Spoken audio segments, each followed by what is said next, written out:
네, 2교시 수업 시작하도록 할게요. 반복문 이어서 하고 있었죠. 그래서 반복문은 리스트 혹은 튜플 혹은 딕셔너리, 문자열 등에서 아이템을 하나씩 하나씩 빼오면서 요것이 이 리스트 혹은 이런 것들 안에서 이렇게 아이템들이 번갈아 가면서 이게 나오게 되죠. 그래서 그거를 가지고 수행이 되는 거예요. 그래서 타입은 이런 식이 있었죠. 리스트를 사용하는 거, 리스트 중에서도 enumerate 사용해서 인덱스까지 같이 사용하는 거, 딕셔너리를 사용하는 거, 뭐 물론 다른 타입도 있고, 그 다음에 이 레인지, 기존의 C나 C++에서 사용하던 i는 0서부터 뭐 10까지 뭐 그런 식의 범위를 가지고 사용하는 타입이 이렇게 있어요. 그래서 요 첫 번째 예제 찾아봤었고 해봤었고, 이제 두 번째 예제 볼게요. 그래서 두 번째 예제는 이렇게 1서부터 9까지 더하는 거예요. i는 1서부터 레인지 10 하면은 기존에 우리 인덱싱 할 때도 요 10을 하면은 어떻게 됐죠? 바로 이전까지 아이템이 나오게 되죠. 그래서 i는 레인지 10 하면은 i는 0서부터 9까지 할당이 돼요. 그래서 요거를 출력해 보면은 프린트 i 해 보면은 0서부터 9까지 이렇게 i가 이렇게 인덱싱해서 나오게 되고, 그것들을 다 더하니까 0서부터 9까지 더하면은 45라는 결과가 나오게 되는 거죠. 자, 그 다음 예제 한번 봅시다. 앞에 이 레인지에서 0서부터 9까지 이렇게 이제 순차적으로 가는 범위였다면은 이거는 스텝이 있어요. 0서부터 9까지 가는데 2씩 증가되면서 가는 거예요. 그래서 0, 2, 4, 6, 8 이렇게 2씩 증가되면서 가게 되고, 이것들을 서메이션 하니까 합은 20 이렇게 나오는 거죠. 자, 그 다음에는 함수를 보도록 합시다.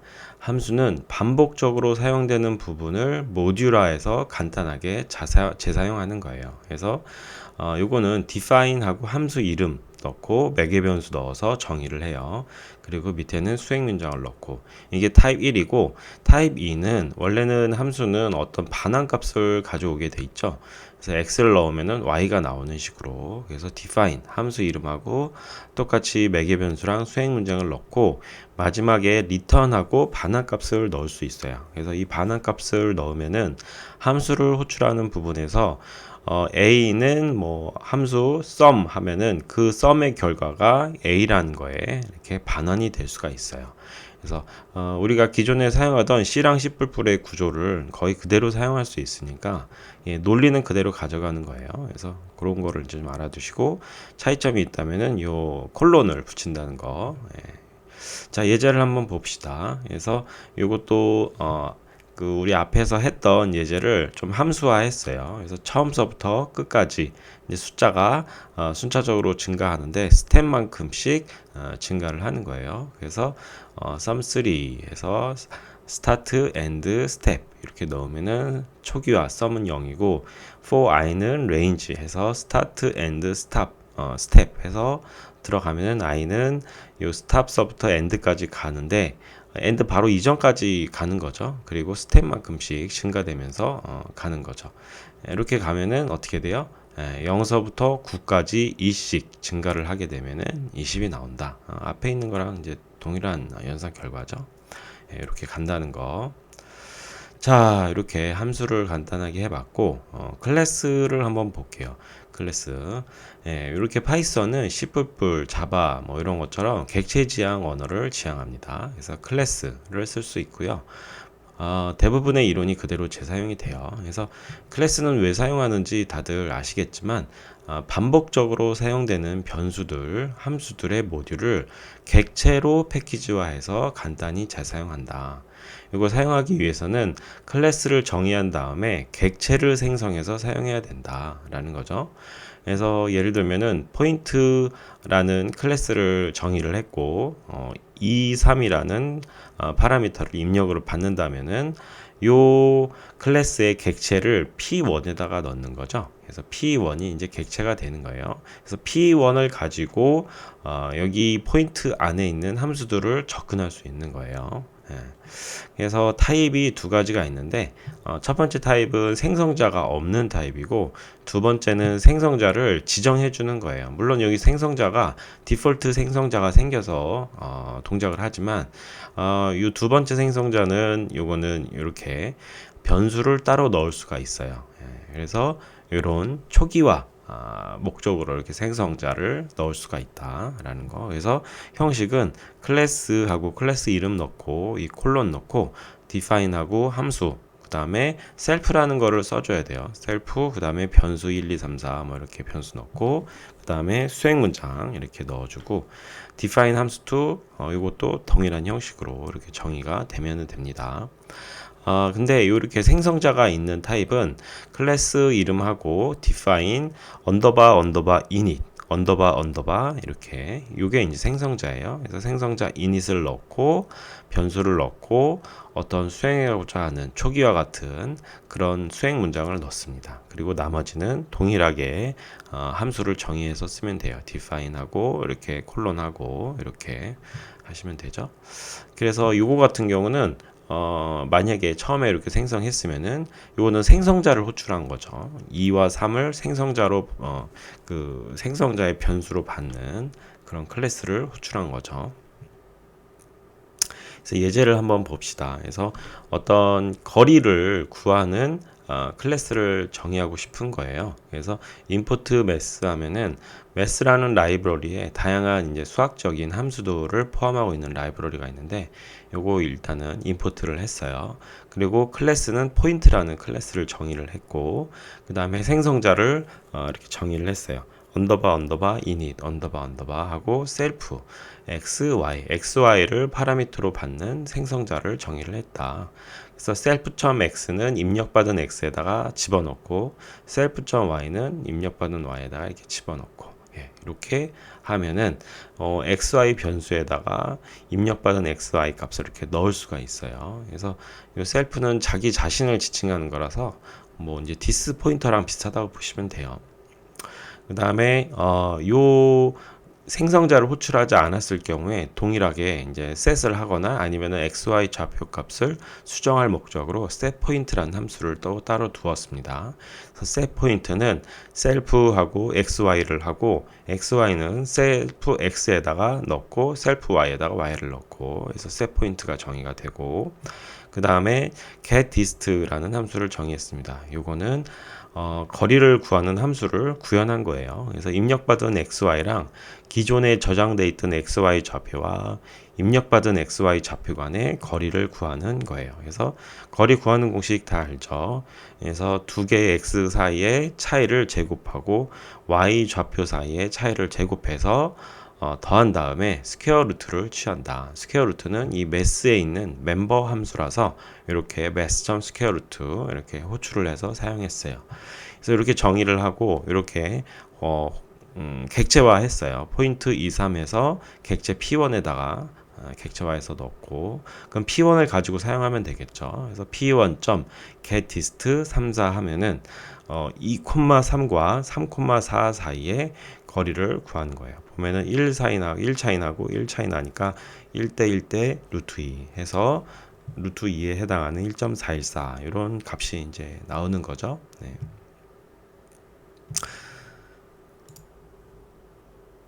네, 이제 numpy에 대해서 한번 알아볼게요. numpy는 이전에도 말했지만 파이썬 라이브러리 중에서 딥러닝 관련된 라이브러리 중에서 가장 많이 쓰는 라이브러리죠. 그래서 이제 매트릭스라든지 그런 행렬 연산에 최적화되어 있는 라이브러리예요. 그래서 이제 순서는 소개를 하고 기본 문법에 대해서 말씀을 드리도록 하겠습니다. 넘파이는 원 저자가 트래비스 올리펀트라는 사람이 만들었어요. 그래서 95년도에 누메릭이라는 거를 발표를 하고 2006년도에 넘파이라는 이름으로 바꿔서 발표를 했어요. 그래서 행렬이나 대규모 텐서를 쉽게 처리할 수 있도록 개발이 되었고 텐서나 파이토치가 출현하기 전에 딥러닝 분야의 주요 라이브러리로 사용이 되었습니다. 현재도 머신러닝 혹은 데이터 사이언스 분야에서 주로 사용되고 있어요. 넘파이의 특징은 고성능 n차원 배열 개체 이런 특징이 있고 상호 연산이 강력하고 일반적인 데이터를 위한 다차원 컨테이너를 지원하고 직관적이다 라는 거죠. 그래서 이 텐서를 만들 때 배열을 통해서 만들어요. 넘파이 배열.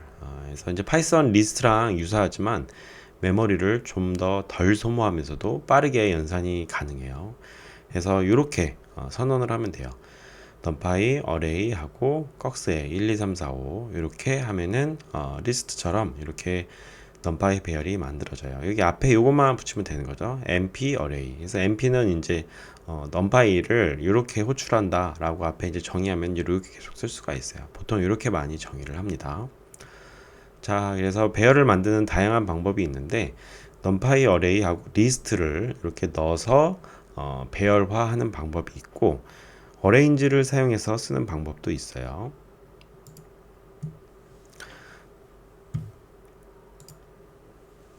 그래서 numpy arrange 하고 start랑 end랑 step을 넣어서 이렇게 해당하는 리스트를 numpy 배열로 이렇게 만들 수가 있는 거죠. 네. 그리고 numpy 0, numpy 1 하면은 0으로 구성된 배열을 만들 수도 있고 1로 구성된 배열을 만들 수도 있습니다. 그 대신 여기다 이제 쉐이프를 넣어야 돼요. 그래서 쉐이프 크기만큼의 0으로 채워진 행렬을 만드는 거죠. 1로 채워진 행렬을 만든다든지. 그리고 numpy empty 하면은 초기 없이 공간을 그냥 할당하는 역할을 합니다. 그리고 numpy random.random 하면은 입력 차원에 맞게 무작위로 숫자를 생성합니다. 요 함수를 통하면. 자, 그래서 예제를 한번 보도록 할게요. 이 선언은 보통 이렇게 합니다. import numpy as np 해서 np라는 이름으로 호출을 하겠다라는 거예요. 그래서 np.array 하면 numpy array 만드는 함수가 호출이 된 거고, 그래서 range를 통해서 한번 만들어 봅시다. 그래서 range 1서부터 4 하면 어떻게 될까요? 1, 2, 3이 들어가죠. 1, 2, 3이 numpy 배열화 돼서 x에 이제 들어가는 거죠. 그래서 print x 하면은 이렇게 되고 type x 하면은 이게 어떤 데이터 타입이냐? 그러면 numpy의 n 디멘전은 array다 라고 이제 얘기를 해주는 거죠. array라고 이렇게 호출이 되는 거예요. 자, 두 번째 numpy arrange 하고 1, 4를 했어요.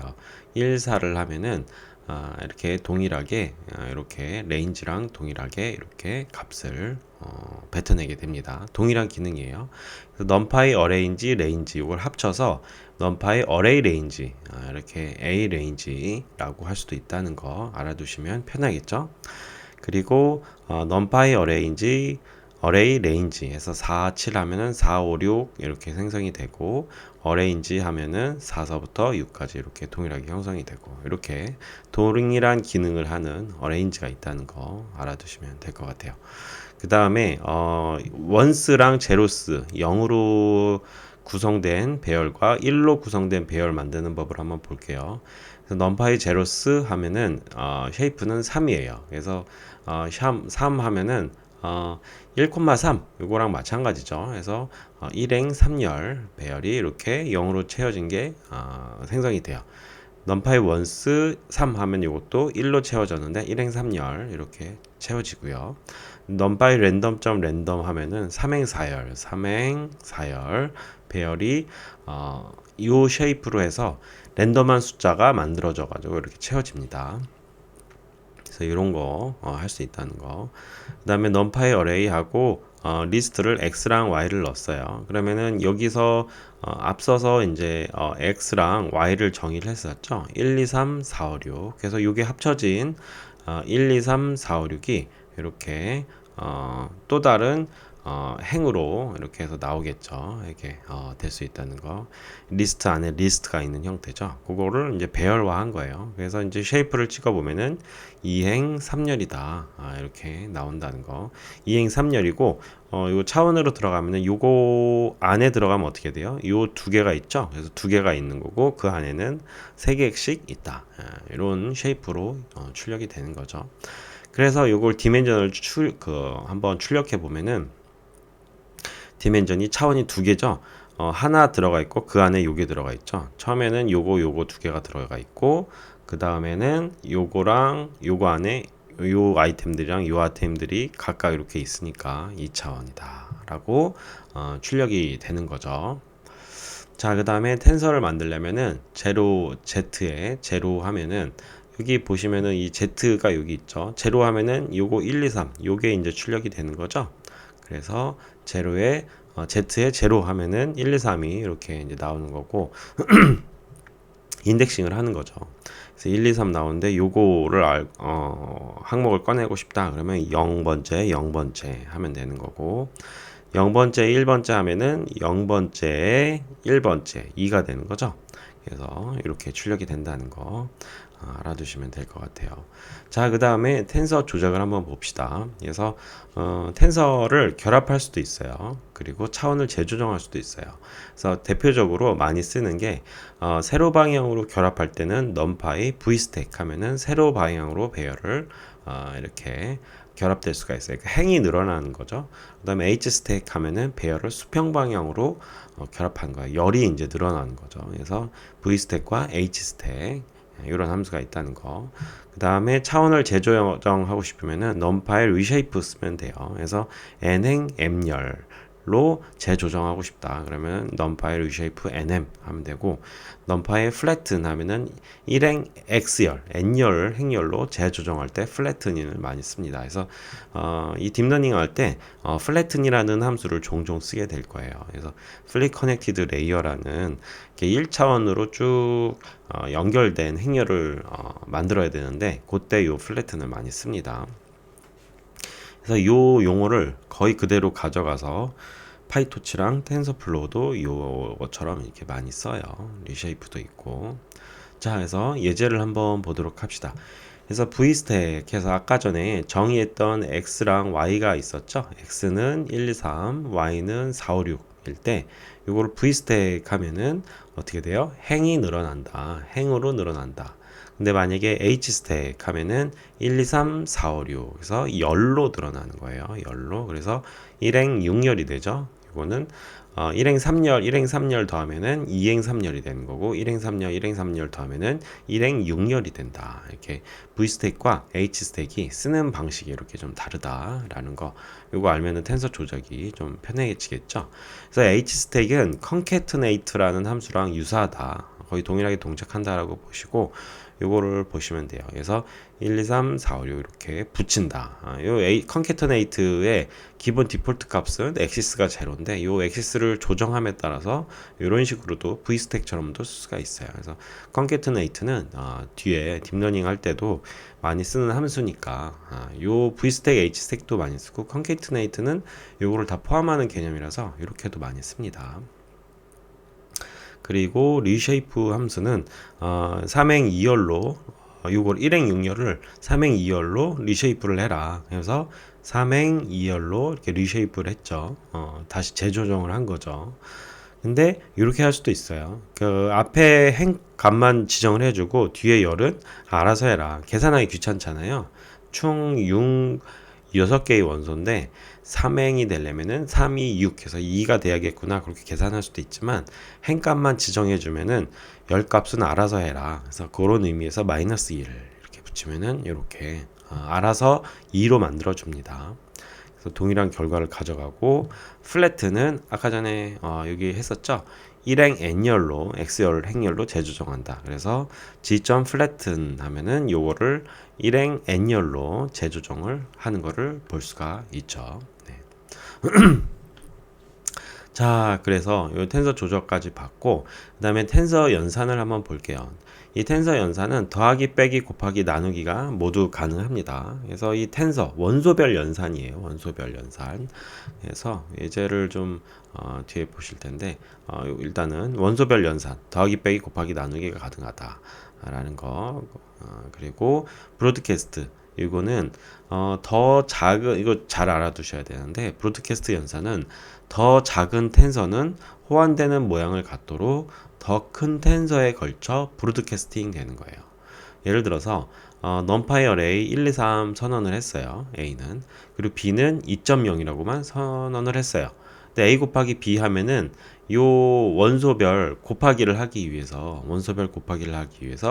이게 자동으로 이렇게 변환이 돼요. 이 하나밖에 없었는데 2, 2, 해서 이거 연산할 때 이렇게 연산이 되는 겁니다. 그래서 이거를 보시면은 1, 2, 3 1, 2, 3 돼 있는데 1, 2, 3이랑 2랑 곱하는 건데 요거를 곱하는 걸로 가면은 1, 2, 3 그 다음에 이렇게 2가 이렇게 브로드캐스팅이 되는 거죠. 브로드캐스팅이.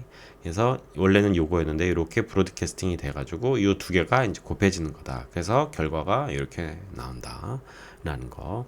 그래서 행렬 곱하기 이렇게 해서 이제 브로드캐스팅이 된다는 거. 그 다음에 요 엘러먼트 와이즈 연산, 엘러먼트 와이즈 곱하기 말고 행렬 곱하기가 또 따로 있죠. 그래서 행렬 곱하기는 요 도트라는 연산자로 사용하시면 돼요. 그래서 A라는 행렬과 B라는 행렬을 곱하고 싶다. 그러면은 numPy 도트 A, B 하시면 돼요. 근데 요거 말고 이렇게 표현하셔도 돼요. A, 도트는 B 이렇게 A 도트죠. A 도트는 B 이렇게 하셔도 A라는 행렬과 B라는 행렬을 곱하는 연산을 동일하게 수행을 할 수가 있습니다. 예, 그래서 이렇게 한번 예제를 한번 보겠습니다. Z라는 행렬과 Z라는 행렬 앞에서 정의를 했죠. 그래서 우리 Z라는 행렬을 이렇게 정의를 했죠. 1, 2, 3, 4, 5, 6. 그래서 요 Z라는 행렬과 Z라는 행렬을 더했어요. 그러니까 각각의 원소별 더하기를 하는데 자기 더하기 자기니까 두 배 하는 거죠. 그래서 1, 2, 3, 4, 5, 6이니까 2, 4, 6, 80, 12 이렇게 되겠죠. Z라는 행렬 곱하기 Z라는 행렬 하면은 1, 2, 3, 4, 5, 6 곱하기 1, 2, 3, 4, 5, 6 이렇게 하면 원소별 곱하기죠. 1, 2, 3, 4, 5, 6, 1, 2, 3, 4, 5, 6을 원소별로 이렇게 곱해 주는 거죠. 그러니까 자기 제곱하는 거죠. 자기 제곱되는 이런 연산이 수행이 되고 자기를 자기로 나누니까 원소별 나누기라서 1로 되고 자기를 자기로 승을 해라. 그럼 1은 1승, 2는 2의 2승, 3의 3승, 4의 4승, 5의 5승, 6의 6승 한 결과가 이렇게 나온다라는 거. 그래서 사칙 연산 뭐 이런 것들이 다 나오는 거를 볼 수가 있어요. 자, 그리고 브로드캐스팅 연산을 한번 봅시다. 그래서 numpy 어레이하고 10 이렇게 선언을 했어요. 그래서 Z라는 행렬은 1, 2, 3, 4, 5, 6인데 여기 D라는 행렬은 1행 3열이죠. 그럴 경우에는 원소별 곱하기를 하고 싶으면은 어떻게 해요? 요거를 위아래로 브로드캐스팅을 하는 거죠. 그래서 1, 2, 3, 4, 5, 6 곱하기 10, 10, 10, 10, 10, 10 해서 이렇게 원소별 곱하기를 할 수가 있다. 요게 브로드캐스트 연산자다. 브로드캐스트 기능이다. 라는 거. 그 다음에 행렬 곱하기를 또 할 수가 있습니다. 그래서 Z는 1, 2, 3, 4, 5, 6 곱하기 1, 2, 3, 4, 5, 6 하려면은 이게 행렬은 아시는 것처럼 곡에 맞아야 되잖아요. 그 차원이 맞아야 되잖아요. 그래서 이 차원을 맞추기 위해서 트랜스포즈라는 거를 합니다. 예. 그래서 요거를 잠깐 뭐 보면은 뭐 다시 다들 아시겠지만 1, 2, 3, 4, 5, 6 이렇게 돼 있어요. 요거랑 곱하고 싶으면은 요게 뭐예요? 2행 3열이죠. 요 행렬과 곱하고 싶으면은 어떻게 해야 돼요? 요 차원이 맞아야 돼요. 그쵸? 요 차원이 맞아야 돼요. 그래서 요거를 트랜스포즈 연산을 시킵니다. 트랜스포즈 연산은 뭐냐면은 요거를 행과 열을 바꿔주는 거예요. 그래서 1은 1, 4가 이쪽으로 가고 2는 이쪽으로 가고 그러니까 1, 2, 3을 이렇게 써주면 돼요. 1, 2, 3을 이렇게 써주고 요거를 이렇게 써주고 4, 5, 6 하면은 요거는 원래 요게 Z라는 연산자였으면은 Z라는 행렬이었으면 요거는 Z를 트랜스포즈 했다. 이게 행렬을 바꿨다. 그래서 Z의 T라고 표현을 해줍니다. 그래서 이제 공학수학 시간에 이제 아마 배웠을 텐데, 그래서 Z랑 Z의 트랜스포즈를 곱해주는 거예요. 그러면은 이거는 3행 2열이 돼요. 그래서 이렇게 없어지면서 2행 2열이 되죠. 그래서 어떻게 되죠? 연산 결과는 1 곱하기 1 더하기 2 곱하기 2 더하기 3 곱하기 3 해주니까 요거는 14가 돼요. 14가 되고 1 곱하기 4, 2 곱하기 5, 3 곱하기 6 그래서 더해주면은 요거는 32가 되고 1 곱하기 4, 5 곱하기 2, 6 곱하기 3 이거 하면은 32가 되고 77이 돼요. 이렇게 그래서 요 결과가 이렇게 나와 있는 거죠. 그래서 이 Z라는 행렬과 Z 트랜스포즈를 곱해준 거죠. 곱해준 거다. 곱해줘서 이런 도트 연산자가 나올 수 있다라는 거 한번 해봤어요. 자, 그리고 요거는 이제 기호로 트랜스포즈라고 하고 수학적으로는 이렇게 점을 찍어도 돼요. 예, 그래서 자, 그리고 텐서 통계를 한번 볼게요. 그래서 최소값을 다 numPy 함수를 이용해서 구할 수가 있습니다. 그래서 numPy max 한 다음에 axis 하면은 원래는 이제 전체 최대를 구할 수도 있고 행의 최대, 열의 최대 뭐 그렇게 축별로 최대 값을 구할 수가 있어요. numPy min 하면 최소값 구하는 거고, 그 다음에 해학분 numPy sum 하면 합계가 나오고 numPy min 하면은 평균값을 구할 수가 있습니다. 그래서 한번 볼게요. Z의 min 하면은 Z라는 행렬에서 최소값을 빼주는 거예요. Zmin 이렇게 해주고 Z라는 행렬에서 max 값을 빼주는 거예요. 그래서 1, 2, 3, 4, 5, 6이니까 그 중에 최소는 1이죠. 1, 2, 3, 4, 5, 6 그래서 max니까 6이 되는 거고, 그 다음에 Z의 min 하면은 axis 제로 하면은 행별로 그 보는 거예요. 그래서 엑시스 제로 하면은 그 1, 2, 3, 4, 5, 6 중에서 처음에 1, 2, 3, 4, 5, 6 가잖아요. 예, 그거를 보는 거예요. 그거. 네, 요거를 한번 다시 볼게요. 그래서 Z라는 행렬이 어떻게 돼 있냐면은 1 이렇게 돼 있죠. 1, 2, 3 그 다음에 4, 5, 6 이렇게 돼 있잖아요. 이렇게 돼 있으면은 요 Z의 민을 하면은 엑시스 제로 하면은 요거 별로 보는 거예요. 요거 별로 보는 거다. 그래서 요거 1하고 4 중에서 최소는 뭐예요? 이게 만약에 요거는 엑시스 제로일 때 요거는 요거 별로 보는 거다. 그러면은 1이 되죠. 그리고 요 중에서 최소는 2가 되고 이 중에서 최소는 3이 되죠. 그래서 x0일 때 최소값은 이렇게 구해진다. 그리고 엑시스 1일 때는 어떻게 되죠? 엑시스 1일 때는 요렇게 보는 거예요. 요렇게 보는 거예요. 요렇게. 그래서 여기 중에서 최소는 뭐예요? 1이죠. 그래서 1, 그 다음에 이 중에서 최소는 4죠. 그래서 4 이렇게 된다는 거죠. 그래서 민하고 엑시스 제로 하면은 요 값이 나오는 거고, 엑시스 1 하면은 요 값이 그래서 나오는 거예요. 그 다음에 이제 나머지는 이제 쭉 가면 됩니다. 그래서 sum은 그대로 전체 다 더할 수가 있고, min도 전체 평균을 구할 수가 있어요. sum도 엑시스 값을 넣어서 이렇게 구할 수가 있어요. 이렇게 지금 나오네요. 그래서 엑시스 제로 하면은 엑시스 제로 하면은 요 썸은 요걸로 보는 거죠. 요렇게 더하는 거죠. 요렇게 더하는 거죠. 그러니까 1하고 4하고 더하니까 5. 그 다음에 요거 더하니까 7. 그 다음에 요거 더하니까 9 이렇게 나온다는 거죠. 이게 썸이에요. 그리고 요것도 마찬가지로 엑시스 1 하면은 요렇게 더하는 거예요. 그러면은 어떻게 돼요? 이렇게 더하면은 이건 1, 2, 3 더하니까 6. 그 다음에 이거 4, 5, 6 더하니까 15 이렇게 된다는 거죠. 네, 그래서 이 엑시스 축에 대한 연산을 잘 계산하면은 축별 이렇게 연산을 할 수 있다는 거. 이것도 많이 행렬 연산해서 씁니다. 뒤에 딥러닝 할 때. 그래서 이것도 좀 알아두시고. 그 다음에 특이한 거는 요 어레이 안에다가 이렇게 조건문을 넣을 수도 있어요. 그래서 어레이 조건문 하면은 조건문의 결과에 따라서 true, false 하잖아요. 그러면 해당하는 인덱스의 원소들이 true만 이렇게 나오게 돼요. 그래서 뒤에 연산을 한번 봅시다.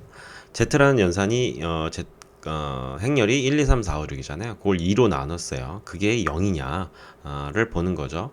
그래서 1은 0이 아니고 2는 0이죠. 3은 0이 아니고 4는 0이고 5, 6 이렇게 추루. 그래서 요 어레이 값을 그대로 Z라는 행렬에 넣으면은 추루 것만 1, 2, 3, 4, 5, 6 그래서 246만 이렇게 나오게 된다. 신기하죠. 그래서 이 여기 numpy 어레이는 안에다 조건문을 넣을 수도 있어요. 이렇게 어떤 범위를 지정할 수도 있어요. 3.5보다 큰 것만 출력을 해라. 그러면 4, 5, 6 이렇게 나온다라는 거. 이것도 보면은 안에 보면 first true 되는 거죠. 1, 2, 3, 4, 5, 6이니까. 그래서 이렇게 된다는 거. 그 다음에 이제 그래프 관련된 라이브러리가 있어요. 이제 matplotlib라고 matplotlib의 pyplot. 그래서 라이브러리를 통한 시각화 함수예요. 그래서 이 pyplot을 plt라고 보통 재지정해가지고 많이 씁니다. numpy를 np로 지정하는 것처럼 pyplot을 plt라고 많이 지정을 해요. 그래서 plt.plot 하면은 이게 그래프 그려주는 함수예요. 그래서 x축, y축 데이터를 리스트 형식으로 입력을 하면은 그래프를 그려줘요. 그리고 선 모양을 지정할 수가 있어요. 요 각각이 다 지정하는 모양이 다릅니다. 그 다음에 선색도 C0부터 C9까지 지원을 해요. 그러면은 총 10가지의 색깔로 표현을 할 수가 있게 해주는 거고, 레이블도 넣을 수가 있어요. 이렇게 이건 뭘 의미하는지 이렇게 이름 써주는 거. 그래서 레이블, 그래서 해당 플롯 함수의 이름이라든지 이를 표기하기 위해 플롯 함수 밑에 플로트.점 레전드를 이렇게 명기해가지고 이렇게 표현을 해줄 수가 있습니다. 그 다음에 그래프의 범위를 표현해 줄 수도 있어요. 그래서 plt.axis에서 xmin, xmax, ymin, ymax 해가지고 범위를 표현해 줄 수도 있다. 그 다음에 x축과 y축의 레이블을 이렇게 x 레이블, y 레이블로 지정해 줄 수도 있고, 그래프의 제목을 지정해 줄 수도 있어요. 그리고 최종적으로 이런 설정이 끝나면은 그래프를 출력해 주는 함수가 plt.show예요. show. 그러면은 그래프가 이렇게 출력이 될 수가 있다. 그래서 예를 한번 볼게요. import matplotlib pyplot plt 이렇게 지정을 하고 numpy arrange에서 0서부터 2의 3승 8이죠. 그러니까 7까지 가겠죠. 그거를 0.1 단위로 리스트를 만들어라. 그래서 리스트 만들어서 numpy array로 이제 만들어지겠죠. 그런 이게 어레인지니까. 그래서 그거를 y는 요 x 값을 로그 2에다가 집어넣은 거예요. 그러면은 x와 y 값을 플롯 값에다가 리스트 형태로 이렇게 넣어주고 이거를 show로 해주면은 이렇게 그려진다라는 거죠. 또 다른 그래프를 그려볼게요. 그래서 y2랑 y3를 봤어요. y2는 로그고 y3는 로그 10 이렇게 했어요. y1은 로그 2였고 로그 2. 그래서 요거를 동시에 이제 그려주는 거죠. 그래서 이제 지정을 한번 달리 해봤어요.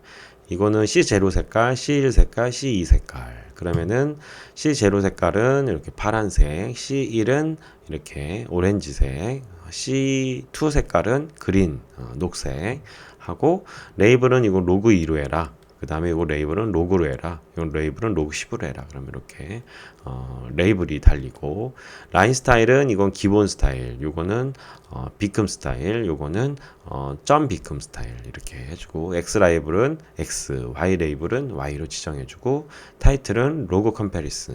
그 다음에 요 레전드를 최종적으로 표현해주기 위해서 요거를 이렇게 레전드를 표현해주고, 최종적으로 이렇게 출력을 해줘라. plt.show 이렇게 해주면은 출력이 된다는 거죠. 자, 그리고 이제 이미지를 표현할 수도 있어요. 물론 이미지를 표현해주는 전문적인 라이브러리가 있어요. 그 오픈CV라고. 근데 오픈CV를 사용하기 전에 그냥 한번 파이썬만으로도 이미지를 표현할 수 있으니까 그거를 사용해서 한번 써봅시다.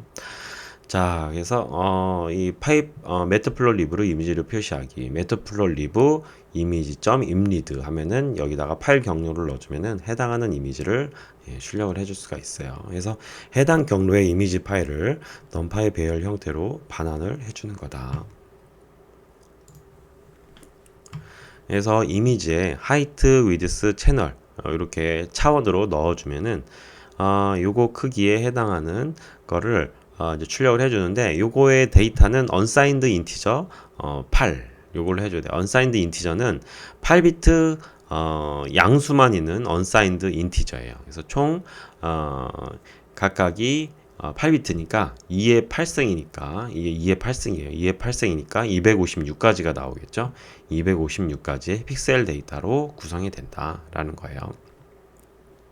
채널로는 새 채널 RGB 데이터를 지칭하고, RGB 이전 시간에도 얘기했지만 이미지는 빛의 삼원색인 빨간, 녹색, 파랑색 요 세 가지로 이루어져 있는 거예요. 요거를 unsigned integer 8비트니까 각각이 256가지씩 256, 256, 256 가지예요. 그래서 2의 8승, 2의 8승, 2의 8승 요거를 다 이제 해보면은 2의 83, 24, 2의 24승이죠. 그러면은 엄청나게 큰 숫자가 나오겠죠. 그 가지의 조합색으로 표현을 하는 거예요. 그러니까 256 곱하기 256 곱하기 256 가지의 색깔로 표현을 하는 거죠. 그래서 이거를 보시면은 RGB에다가 이렇게 색깔의 조합을 넣는 건데 각각의 픽셀이 요 RGB 색깔의 조합으로 나타나는 거예요. 그래서 요 각각의 이제 픽셀들은 이 아래 성분이 그러니까 그 빨간색의 성분이 얼마나 껴 있느냐. 빨간색을 최대로 하고 싶다. 그럼 1111111 하면은 이게 최대로 돼요. 1111111 하면은 이거를 그 2진수로 하면 11111이 되는데 16진수로 하면은 FF죠. FF. 그래서 이 네 가지씩 16가지잖아요. 이 네 가지씩 16진수니까. 그래서 요거 F, 요거 F에서 FF가 나오고 지도 4개씩 끊어서 요게 최대니까 F, 요것도 F. 그 다음에 요거는 4개씩 끊으면 0. 그 다음에 요거는 C에 해당하겠죠. 네, C. 그래서 FF, FF, OC 색깔이에요. 이 색깔은 색상표에 의하면은 이렇게 노란색에 되는 거죠. 노란색에 가까운 거. 그래서 이 각각의 픽셀들이 이 숫자들이 포함이 돼 있는 거예요. 그래서 8비트씩, 8비트, 8비트, 8비트에서 24비트씩 할당이 돼가지고 요런 이미지 픽셀들이 표현이 돼 있어요. 그래서 그것들이 모여 있는 거를 우리는 이제 비트맵 파일이라고 그러죠. 비트맵 파일. 그거는 이제 뒤에서 CNN 하면서 조금 다시 정리를 해봅시다. 색깔을. 그래서 이미지를 출력할 수가 있다. 그래서 최종적으로 출력할 때는 pld.imshow 똑같이 해주면은 해당하는 이미지 배열이 이미지로 출력이 된다. 그래서 예를 들어 보면은 이렇게 할 수가 있어요. 그래서 matplotlib pipeflow plt 이렇게 선언해주고 imread 선언해주고 imread 해주면은 그냥 경로를 집어넣어 주면은 이 경로에 있는 이미지 파일이 이렇게 출력이 될 수 있다. imshow 해가지고 show 하면은 이렇게 출력이 될 수 있다라는 거. 그 다음에 요거 이미지의 타입을 보면은 n디멘전 어레이고 그 다음에 shape는 344 바이 612 바이 3 그래서 RGB 세 채널이니까 이렇게 된다는 거죠. 그 다음에 그 안에 요거는 넘파의 n디멘전 어레이고 그 안에 있는 숫자들은 어떤 타입이냐 000 000 세 차원이니까 000으로 첫 번째 픽셀이죠. 그 픽셀의 값을 봤더니 unsigned integer 8이다. 우리가 배웠던 요 unsigned integer 8 요걸로 픽셀이 구성이 돼 있다라는 거죠. 예, 그래서 이번 시간에는 이렇게 numpy까지 한번 알아봤습니다.